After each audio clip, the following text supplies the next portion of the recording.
Hello दोस्तों, नमस्कार। मैं भी एक आप सभी का बहुत बहुत स्वागत करता हूं एक और नए क्लास में। तो साथियों, जैसा कि UP triple S C PET exam 2026 के लिए नई भर्ती आ चुकी है और इसका इस टाइम फॉर्म फिलअप भी चल रहे हैं, जो कि लास्ट डेट 1 सितंबर होने वाले हैं। अभी तक आप लोगों ने इसका फॉर्म अप्लाई नहीं किया है तो OTR कराकर सबसे पहले जाकर आप लोग फॉर्म अप्लाई कर दिए। यदि आप 10वीं पास है तो इस फॉर्म को आप भर सकते हैं। यदि आपका एज 18 से लेकर 40 के बीच में है तो इस फॉर्म को आप जरूर भरिए, क्योंकि UP triple S C PET exam अब 3 साल के लिए वैलिडिटी हो चुका है। जितने भी यूपी में अब नोटिफिकेशन आएगा, जितनी भी नई भर्ती आएंगी, अब आप यूपी ट्रिपल एस सी पेट के तहत भर सकते हैं। ठीक है, तो साथियों आज के इस क्लास में हम लोग पिछले 4 साल के पेपर को कंप्लीट करेंगे। जो इससे पहले यूपी ट्रिपल एस सी पेट का एग्जाम 2021 में हुआ था, 2022 में हुआ था, उसके बाद 2023 में हुआ था, 2024 में नहीं पेपर हुआ था, डायरेक्ट 2025 में पेपर हुआ था। तो इन 4 साल के हम लोग एक एक शिफ्ट का क्वेश्चन पेपर देखने वाले हैं। ध्यान रखिएगा, 3 से 4 दिन में UP triple S C PET exam समाप्त हो जाता है। मान के चलिए कि 20 शिफ्ट में आपका ये पूरा 4 साल का पेपर कंप्लीट होने वाले हैं। तो आज की इस क्लास में हम लोग पहले पेपर को डिस्कस करने वाले हैं और जानते हैं कि UP triple S C PET exam 2026 का एग्जाम डेट भी शेड्यूल हो चुका है लगभग। मान के चलिए कि 17 अक्टूबर या 18 अक्टूबर से इसका पेपर की शुरुआत होने वाली है। ठीक है, आपके पेपर में पूरे 100 सवाल 100 नंबर के आएंगे, जो कि साथों जीके, हिंदी, मैथ, रीजनिंग और इंग्लिश के आने वाले हैं। तो आज के इस पेपर को आप हल करिए और देखिए कि आज की इस क्लास में आप सभी कितना स्कोर हुआ। ठीक है, जितना भी बेसिक क्वेश्चन बन सकते थे वो सारे क्वेश्चन आज के इस हम लोग पिछले पेपर में पहले को डिस्कस करने वाले हैं, बहुत ही शानदार तरीके से। ठीक है, तो चलिए क्लास को शुरू करते हैं। आज का पहला प्रश्न, हाँ, इस क्लास को आपको बिना स्किप किए सारे क्वेश्चन को हल करना है। यदि आप पिछले 4 साल का पूरा पेपर कंप्लीट कर लेते हैं तो मान के चलिए कि आपका 60 to 70% सवाल तो यहीं से हल हो जाएगा। ठीक है, जितने भी क्वेश्चन करा देंगे आगामी 20 शिफ्ट में, जो हम क्लास डेली लेने वाले हैं आपके। ठीक है, तो इस क्लास को भाई पूरा देखिएगा, इस क्लास का एक भी सवाल छोड़िएगा मत। तो पहला प्रश्न देखिए, सिंधु घाटी सभ्यता का प्रमुख बंदरगाह कौन सा था? सिंधु घाटी सभ्यता का प्रमुख बंदरगाह कौन सा था? तो वो लोथल था। पहले का बी ऑप्शन बिल्कुल राइट आंसर हो जाएंगे। नेक्स्ट अगला सवाल देखिएगा, क्वेश्चन नंबर 2 को, बौद्ध धर्म के संस्थापक कौन थे?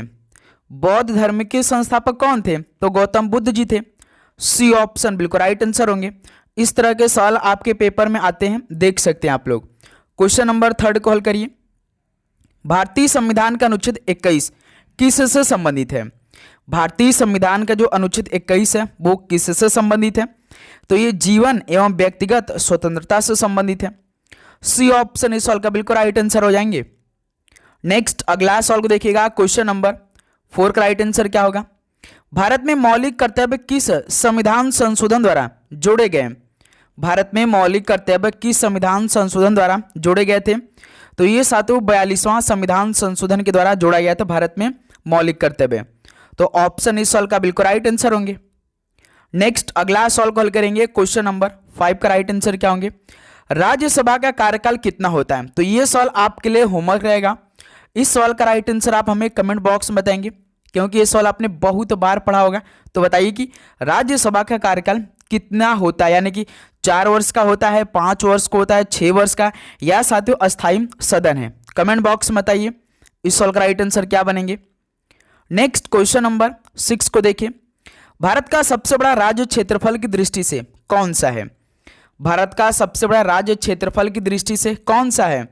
तो सर जी वो तो राजस्थान राज्य है। ऑप्शन से बिल्कुल राइट आंसर होंगे। अगला सवाल को देखिएगा, क्वेश्चन नंबर 7 को, उत्तर प्रदेश की राजधानी कौन सी है? उत्तर प्रदेश की राजधानी कौन सी है? तो लखनऊ होती है। डी ऑप्शन बिल्कुल राइट आंसर होंगे। नेक्स्ट अगला सवाल को हल करिएगा, क्वेश्चन नंबर 8 को, भारतीय राष्ट्रीय कांग्रेस स्थापना कब हुई थी? तो साथियों भारतीय राष्ट्रीय कांग्रेस की स्थापना कब हुई थी? तो ये 1885 में हुई थी भारतीय राष्ट्रीय कांग्रेस की स्थापना। ऑप्शन बिल्कुल राइट आंसर हो जाएंगे। जितने स्टूडेंट आज के इस क्लास में भाई 20+ स्कोर कर लिए, समझिए कि इस क्लास से उनका 5 नंबर क्लियर हो जाएगा, क्योंकि इसी क्लास आपको 5 सवाल 5 नंबर के देखने को मिलेंगे। ध्यान रखिएगा, हर एक सवाल पे 1/4 का नेगेटिव मार्किंग रहेगा, यानी कि 4 क्वेश्चन गलत करेंगे तो सीधे आप सभी का 1 नंबर आपके सही वाले में से काटा जाएगा। ठीक है, तो साथियों जितना भी स्कोर करिए कमेंट बॉक्स में जरूर बताइएगा कि आज के इस पहले क्लास में आपका स्कोर इतना रहा। भारत छोड़ो आंदोलन कब हुआ था? भारत छोड़ो आंदोलन कब हुआ था? तो 1942 में हुआ था। ऑप्शन सी बिल्कुल राइट आंसर है। नेक्स्ट अगला सवाल देखिएगा, क्वेश्चन नंबर 10 को। भारतीय राष्ट्रीय कांग्रेस के प्रथम अध्यक्ष कौन थे? भारतीय राष्ट्रीय कांग्रेस के पहले अध्यक्ष कौन थे? तो WC बनर्जी थे भारतीय राष्ट्रीय कांग्रेस के प्रथम अध्यक्ष। ऑप्शन बी सवाल का बिल्कुल राइट आंसर होंगे। नेक्स्ट अगला सवाल को देखिएगा, क्वेश्चन नंबर 11 को। दांडी मार्च किस आंदोलन से संबंधित था? बनाइए। तो दोस्त मेरे, दांडी मार्च किस आंदोलन से संबंधित था? तो याद रखिए ये सविनय अवज्ञा आंदोलन से संबंधित था। ऑप्शन बी सवाल का बिल्कुल राइट आंसर होंगे। नेक्स्ट अगला सवाल को देखिए, क्वेश्चन नंबर 12 को। जलियांवाला बाग हत्याकांड किस वर्ष हुआ था? तो साथियों जब इस क्लास में हिंदी के सवाल कराएंगे तब आप चेक करिएगा। हिंदी के भाई 5 सवाल 5 नंबर के आएंगे, जीके से सबसे ज़्यादा 50 सवाल 50 नंबर के आएंगे। ठीक है, जलियांवाला बाग हत्याकांड किस वर्ष हुआ था? तो याद रखिएगा भाई 1919 में हुआ था। ऑप्शन सी बिल्कुल राइट आंसर होंगे। नेक्स्ट अगला सवाल को देखिए, क्वेश्चन नंबर 13 को। और साथियों आप क्लास में नए हैं तो भाई क्लास को लाइक करिएगा। यदि आप चैनल पे नए हैं तो चैनल को सब्सक्राइब करके नोटिफिकेशन को ऑन करिएगा, क्योंकि साथियों इस सीरीज में हमारे लगभग 10,000 भाइयों को ऐड करना है। तब हम लोग अपनी तैयारी बहुत ही शानदार तरीके से एक से 1.5 महीने में कंप्लीट करने वाले हैं। तो आप चैनल पर नए हैं तो भाई चैनल को जरूर सब्सक्राइब करके नोटिफिकेशन को ऑन करिएगा कि क्लास अपलोड हो तो पहला नोटिफिकेशन आप सभी के पास जाए।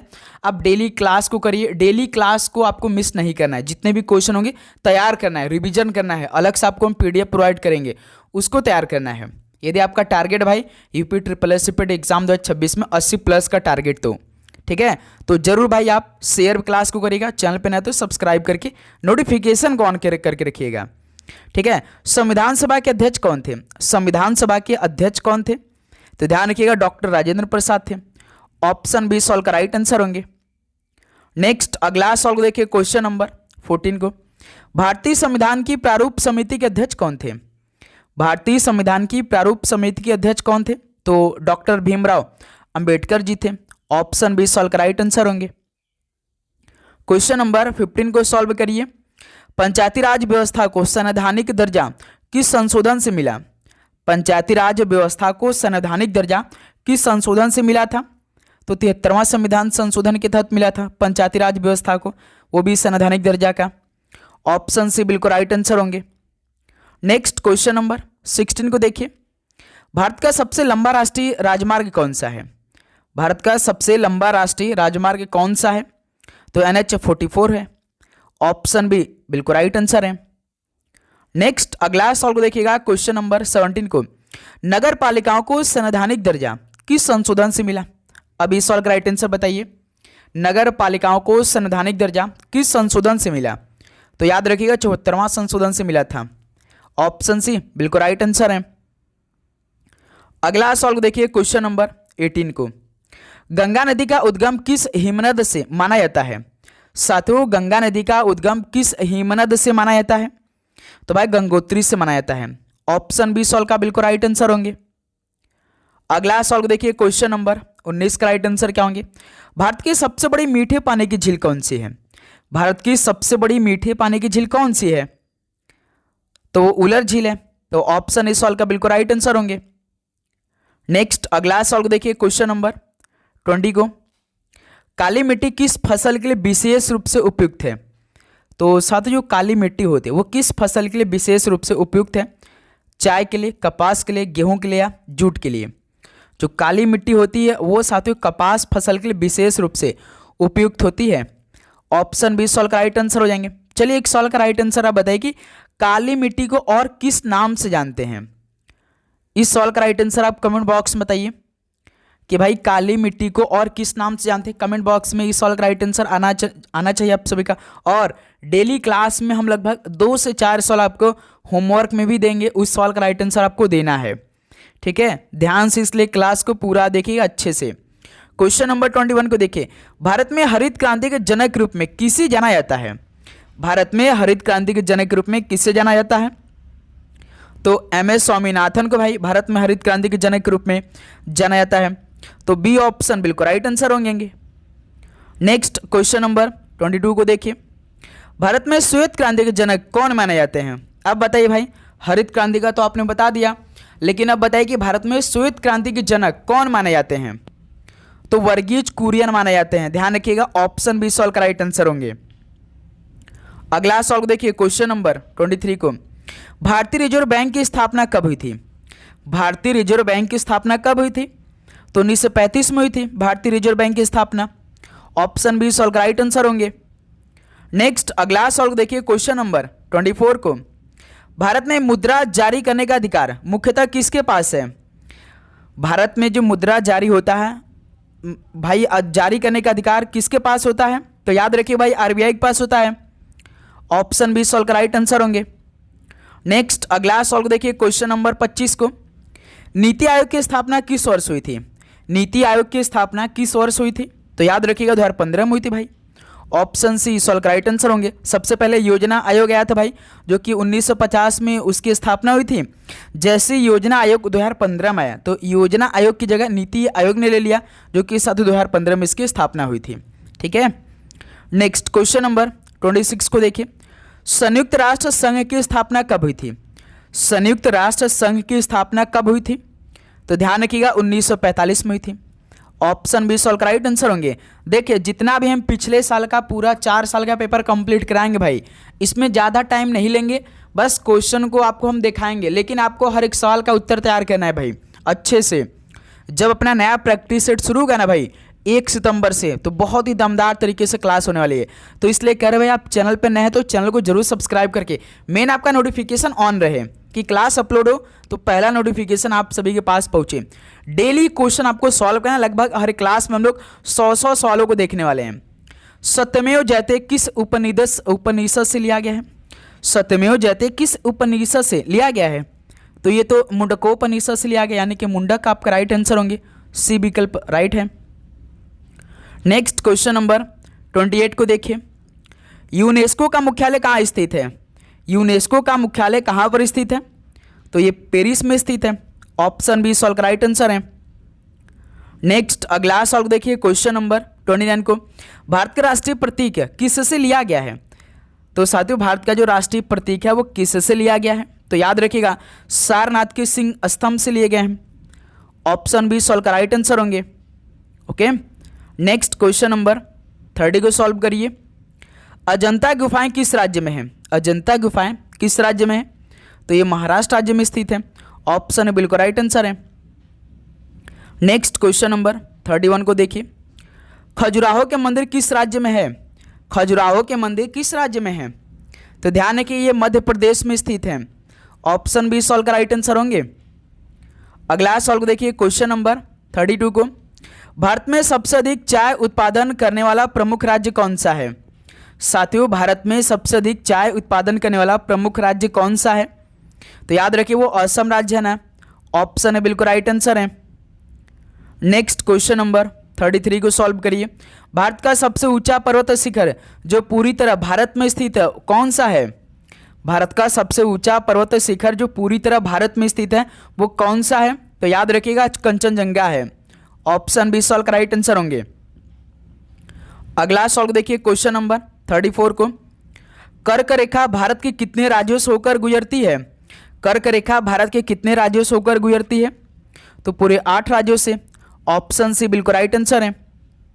नेक्स्ट अगला सॉल्व देखिए क्वेश्चन नंबर 35 को, भारत में सबसे अधिक वर्षा वाला प्रसिद्ध स्थान कौन सा है? भारत में सबसे अधिक वर्षा वाला प्रसिद्ध स्थान कौन सा है? तो भाई याद रखिए चिरापुंजी या सोहरा है, जो कि मेघालय राज्य में स्थित है। तो ऑप्शन बिल्कुल राइट आंसर होंगे। एक मासिनराम भी होता है भाई। नेक्स्ट क्वेश्चन नंबर 36 देखिए, उत्तर प्रदेश में कुंभ मेला मुख्यतः किस शहर में आयोजित होता है? भाई उत्तर प्रदेश में जो कुंभ मेला होता है मुख्यतः एक ही 2 शहर में आयोजित होते हैं, लेकिन उत्तर प्रदेश की बात कर रहा है तो किस में होता है भाई? प्रयागराज में। ऑप्शन बी सॉल्व का राइट आंसर होंगे। ठीक है। नेक्स्ट अगला सॉल्व देखिए क्वेश्चन नंबर 37 का राइट आंसर क्या होंगे? अंधकार का विलोम शब्द क्या है? आप देखिए हिंदी के भाई 5 सवाल आएंगे 5 टॉपिक से, बस यही पढ़ना है। लेकिन एक आपका अपठित गद्यांश से पूरे 10 नंबर के सवाल पूछे जाएंगे, जो सवाल पढ़कर आपको उत्तर देना होगा। आसान रहेंगे भाई। तो जैसे ये 5 सवाल देखिए, अंधकार का विलोम शब्द क्या होता है? तो आप तुरंत बताएंगे प्रकाश होता है। तो इस सवाल का भी ऑप्शन राइट आंसर होंगे। क्वेश्चन नंबर 38 को देखिए, आकाश का परिवाची कौन सा है? आकाश का परिवाची कौन सा है? तो आकाश का नभ होता है, यानी कि नभ, गगन, अंबर, ये सभी आकाश के परिवाची होते हैं। तो बी ऑप्शन बिल्कुल राइट आंसर है। अगला सवाल को देखिए, क्वेश्चन नंबर 39 को, जो दिखाई न दे, इसके लिए एक शब्द क्या है? जो दिखाई न दे के लिए एक शब्द क्या होगा? यानी कि अदृश्य होगा। ऑप्शन है बिल्कुल राइट आंसर है। नेक्स्ट अगला सवाल को देखिए, क्वेश्चन नंबर 40 को, नाक कटना मुहावरे का अर्थ क्या है? नाक कटना मुहावरे का अर्थ क्या है? तो अपमान होना। ऑप्शन बी सवाल का राइट आंसर होंगे। अगला सवाल को देखिए, क्वेश्चन नंबर 41 को, दांत खट्टे करना, इसका अर्थ क्या है? दांत खट्टे करना, इसका अर्थ क्या है भाई? तो बुरी तरह पराजित करना। ऑप्शन बी सवाल का राइट आंसर होंगे। क्लियर। नेक्स्ट क्वेश्चन नंबर 42 को देखिए, असफल शब्द में उपसर्ग कौन सा है? पांचों टॉपिक के सवाल करा देंगे। असफल शब्द में उपसर्ग कौन सा है? तो ध्यान रखिएगा, अ है भाई। ऑप्शन बिल्कुल राइट आंसर हो जाएंगे। नेक्स्ट क्वेश्चन नंबर 43 को देखिए, लड़कपन शब्द में प्रत्यय कौन सा है? लड़कपन शब्द में प्रत्यय कौन सा है? तो याद रखिएगा, अपन है भाई। सी ऑप्शन बिल्कुल राइट आंसर है। नेक्स्ट क्वेश्चन नंबर 44 को सॉल्व करिए, विद्यालय का सही संधि विच्छेद क्या है? विद्यालय का सही संधि विच्छेद क्या है? तो विद्या धन आलय, विद्यालय। ऑप्शन ए बिल्कुल राइट आंसर है। ठीक है, यदि साथियों आप पिछले 4 साल का पेपर कंप्लीट कर लेते हैं तो मान के चलिए कि आपको भाई चारों सब जो आपका GK, Hindi, math, reasoning, English, reasoning में तो भाई आपको पढ़ने की आवश्यकता नहीं है। जो हम डेली क्लास में क्वेश्चन करवा रहे थे ना, यदि आपने इसका अच्छा प्रैक्टिस किया होगा तो भाई मान के चलिए रीजनिंग में आप पूरे 5 में से 5 सवाल सही कर ले जाएंगे। लेकिन हम करवाएंगे पूरा क्वेश्चन। ठीक है, राजपुत्र में कौन सा समास है? राजपुत्र में कौन सा समास है? तो याद रखिए, इसमें तत्पुरुष समास है भाई। Option B solve right answer है। नेक्स्ट क्वेश्चन नंबर 46 को सॉल्व करिए, राम ने पत्र लिखा, वाक्य में राम कौन सा कारक है? भाई राम ने पत्र लिखा, ने आ रहा है तो राम कौन सा कारक होगा? विभक्ति आनी चाहिए आपको। तो कर्ता ने कर्म को, तो कर्ता होगा भाई। इसमें ने लगाया ना तो कर्ता ने हो जाता है ना। तो सी ऑप्शन बिल्कुल राइट आंसर होंगे। अगला सॉल्व देखिए, क्वेश्चन नंबर 47 को, सुंदर फूल में सुंदर कौन सा शब्द भेद है? सुंदर फूल में सुंदर कौन सा शब्द भेद है? तो याद रखिएगा, विशेषण भेद है। तो ऑप्शन सी बिल्कुल राइट आंसर है। अगला सॉल्व देखिए, क्वेश्चन नंबर 48 को, जो मेहनत करता है वही सफल होता है, इसमें जो कौन सा सर्वनाम है? जो मेहनत करता है वही सफल होता है, तो इसमें जो कौन सा सर्वनाम है? तो याद रखिए भाई, इसमें संबंधवाचक जो है। बी ऑप्शन बिल्कुल राइट आंसर है। क्वेश्चन नंबर 49 को देखिए, मैं पढ़ रहा हूं, कौन सा काल है? मैं पढ़ रहा हूं, तो ये भाई वर्तमान काल में चल रहा है ना, तो ऑप्शन इस सॉल्व राइट आंसर होंगे। नेक्स्ट क्वेश्चन नंबर 50 को देखिए, और आज की इस क्लास का आखिरी भी सवाल है, अनेकता में एकता किस प्रकार का वाक्यांश है? अनेकता में एकता किस प्रकार का वाक्यांश है? तो ये भाई लोकोक्ति का वाक्यांश, ध्यान रखिएगा। Option B solve right answer होंगे। इस क्लास में 50 क्वेश्चन इसलिए भाई, इस क्लास को आप जितना शेयर करेंगे भाई, जितना हाइप देंगे, डेली क्लास आपको पूरा पेपर का सलूशन मिलेंगे। Hindi, GK, English, math, reasoning complete भाई अच्छी तरीके से। तो बताइए साथियों, आज के इस पहले पेपर में भाई जो बिल्कुल बेसिक वाला हमने सवाल उठाया था, ठीक है, तो 50 सवालों में से आप सभी के लगभग कितना स्कोर बना? डेली साथियों 2 क्लास आपको मिलेंगी, एक सुबह 8 बजे मिलेंगी, ठीक है, और एक साथियों शाम को 6:30 बजे क्लास मिलेंगी। तो बस आप चैनल पे नए तो सब्सक्राइब करके नोटिफिकेशन को ऑन करें, डेली क्लास करें, और मन होगा तो भाई दिन में भी ये क्लास हम दे सकते हैं। ठीक है, यदि हमको लगेगा प्रैक्टिस कम हो रही हमारी तो एक और क्लास बढ़ा सकते हैं। ज़्यादा बड़ी क्लास नहीं होगी भाई, लेकिन निरंतर हमें प्रयास करना है, अपने इस कंसिस्टेंसी को बनाए रखना है, एक भी दिन गैप नहीं करना है, डेली क्लास करने अच्छे से सारे क्वेश्चन को तैयार करना है। ठीक है, बस प्रैक्टिस करना, रिविजन करना है फोकस के साथ। तो इसलिए साथियों आप जरूर बताइएगा कि आपने फॉर्म भरा है या आप तैयारी कर रहे हैं या नहीं, कमेंट बॉक्स में जरूर बताइएगा। डेली क्लास ऐसे ही आएगी भाई आपके पूरे एग्जाम तक। अगस्त का महीने चल रहा है, सितंबर के महीना आपके पास मिलेगा केवल, अक्टूबर में तो केवल जानते हैं क्लियर पेपर हो जाएगा। 1 से 1.5 महीने इस एग्ज़ाम के लिए बहुत होता है। ठीक है, सवाल का लेवल आप खुद देख सकते हैं। तो चलिए साथियों इस क्लास को यहीं पर समाप्त करते हैं, मिलते हैं साथियों एक और नए क्लास के साथ। कल सुबह 8 बजे भाई नए सेशन के साथ, नए दिन की शुरुआत के साथ, अच्छे लेवल क्वेश्चनों के साथ। ठीक है, तो सभी को all the very best, God bless you, जय हिंद, वंदे मातरम।